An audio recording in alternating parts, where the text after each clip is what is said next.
हिमाचल प्रदेश की राजधानी को मिला 2200 करोड़ का प्रोजेक्ट। अगले 5 सालों में बदल जाएगा शिमला का नक्शा।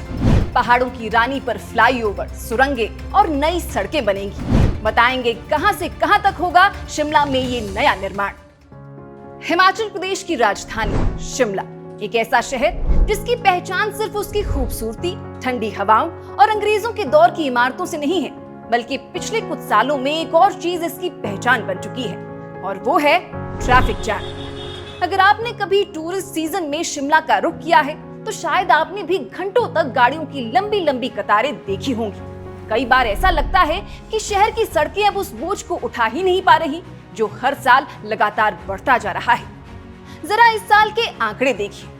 मई से लेकर जुलाई के बीच सिर्फ 3 महीनों में करीब 22 लाख गाड़ियों की एंट्री शिमला में दर्ज हुई। इनमें मई में करीब 8.5 लाख, जून में 10.5 लाख और जुलाई के शुरुआती दिनों में ही करीब 3 लाख वाहन शहर में पहुंचे। हालात ऐसे हो गए कि शिमला पुलिस को ट्रैफिक संभालने के लिए अपनी तैनाती लगभग दोगुनी करनी पड़ी। पुलिस और होमगार्ड के जवानों की संख्या 136 से बढ़ाकर 265 की गई। इसके अलावा 50 स्वयंसेवकों और 32 ट्रैफिक बाइक राइडर्स को भी मैदान में उतारा गया ताकि जाम को किसी तरह कंट्रोल में रखा जा सके। यानी साफ है कि अब सिर्फ पुलिस बल बढ़ाने या ट्रैफिक डाइवर्ट करने से बात बनने वाली नहीं है। अगर शिमला को आने वाले वर्षों के लिए तैयार रहना है तो शहर का इंफ्रास्ट्रक्चर भी बदलना होगा। शायद यही वजह है कि अब हिमाचल सरकार राजधानी के लिए 2200 करोड़ रुपए का एक मेगा इंफ्रास्ट्रक्चर प्रोजेक्ट लेकर आई है। इस परियोजना की फंडिंग एशियन डेवलपमेंट बैंक यानी एडीबी के माध्यम से प्रस्तावित है। दावा है कि अगले कुछ वर्षों में ये प्रोजेक्ट शिमला की ट्रैफिक व्यवस्था को पूरी तरह बदल सकता है। अब सवाल है, आखिर इस 2200 करोड़ के प्रोजेक्ट में ऐसा क्या बनने वाला है? सबसे पहले बात करते हैं उन 2 सुरंगों की जिन पर सबसे ज्यादा चर्चा हो रही है। पहली सुरंग आईजीएमसी जंक्शन से शुरू होकर सेंट बीट्स कॉलेज के पास आईपीएच पंप हाउस तक जाएगी, जबकि दूसरी सुरंग हिमफेड पेट्रोल पंप के पास स्थित पीडब्ल्यूडी हद से निगम विहार तक बनाई जाएगी। इन दोनों टनल्स का उद्देश्य शहर के सबसे व्यस्त हिस्सों से ट्रैफिक का दबाव कम करना है। लेकिन कहानी सिर्फ टनल्स तक सीमित नहीं है। इस प्रोजेक्ट के तहत चक्कर बाईपास और एमएलए क्रॉसिंग पर नए वायाडक्ट बनाए जाएंगे। रेलवे पार्किंग से होटल हॉलिडे होम तक एक केबल स्टे ब्रिज प्रस्तावित है। विक्ट्री टनल जंक्शन पर भी नया वायाडक्ट बनाया जाएगा। मंजियाट में एम्बुलेंस रोड विकसित होगी ताकि आपातकालीन सेवाओं को जाम में ना फंसना पड़े। महली, प्रीतनगर और लवासा चौकी की तरफ जाने वाली सड़क को भी बेहतर बनाया जाएगा। इसके साथ साथ पैदल चलने वालों के लिए भी नई सुविधाएं विकसित करने की योजना है। यानी सरकार सिर्फ सड़क चौड़ी करने की बात नहीं कर रही, बल्कि पूरे ट्रैफिक नेटवर्क को नए तरीके से डिजाइन करने की तैयारी कर रही है। लेकिन क्या वास्तव में इसकी जरूरत थी? इसका जवाब उस सर्वे में मिलता है जो इस परियोजना की डीपीआर तैयार करने से पहले किया गया।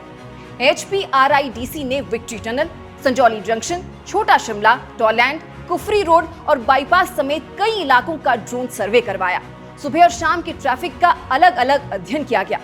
सर्वे में सामने आया कि सिर्फ विक्ट्री टनल से हर दिन करीब 37,700 से ज्यादा वाहन गुजरते हैं। संजौली जंक्शन पर रोजाना लगभग 27,000 वाहन पहुंचते हैं, जबकि छोटा शिमला में ये संख्या करीब 25,000 प्रतिदिन है। अब जरा सोचिए, जिन सड़कों को दशकों पहले बहुत कम आबादी और बहुत कम वाहनों के हिसाब से बनाया गया था, उन्हीं सड़कों पर आज हर दिन हजारों गाड़ियां दौड़ रही हैं। ऐसे में जाम लगना लगभग तय है। इसलिए इस पूरे प्रोजेक्ट का सबसे बड़ा लक्ष्य सिर्फ नई सड़कें बनाना नहीं, बल्कि ट्रैफिक को अलग अलग दिशाओं में बांटना है ताकि एक ही रास्ते पर पूरा दबाव ना पड़े। डीपीआर में किए गए ट्रैफिक अध्ययन के मुताबिक अगर सब कुछ योजना के अनुसार हुआ और परियोजना तय समय पर पूरी हो गई तो वर्ष 2032 तक आईजीएमसी जंक्शन से संजौली चौक वाले मार्ग पर करीब 27% ट्रैफिक कम हो सकता है। वहीं नवबहार से संजौली चौक वाले हिस्से में लगभग 36% तक ट्रैफिक घटने का अनुमान है। अगर ऐसा होता है तो इसका सीधा फायदा सिर्फ स्थानीय लोगों को ही नहीं, बल्कि हर साल लाखों की संख्या में आने वाले पर्यटकों को भी मिलेगा। सफर का समय कम होगा, ईंधन की बचत होगी, प्रदूषण कम होगा और सबसे बड़ी बात, आपातकालीन सेवाओं को भी राहत मिलेगी। हालांकि इतना बड़ा प्रोजेक्ट सिर्फ घोषणा से पूरा नहीं हो जाता। पहाड़ों में सुरंग बनाना, फ्लाईओवर तैयार करना और नई सड़कें विकसित करना आसान काम नहीं होता। भूगर्भीय परिस्थितियां, पर्यावरणीय मंजूरियां, भूमि अधिग्रहण और निर्माण की तकनीकी चुनौतियां, इन सभी पर तेजी और सावधानी से काम करना होगा। यही वजह है कि अभी इस परियोजना को लेकर स्टेक होल्डर्स के साथ बैठकें शुरू हुई हैं।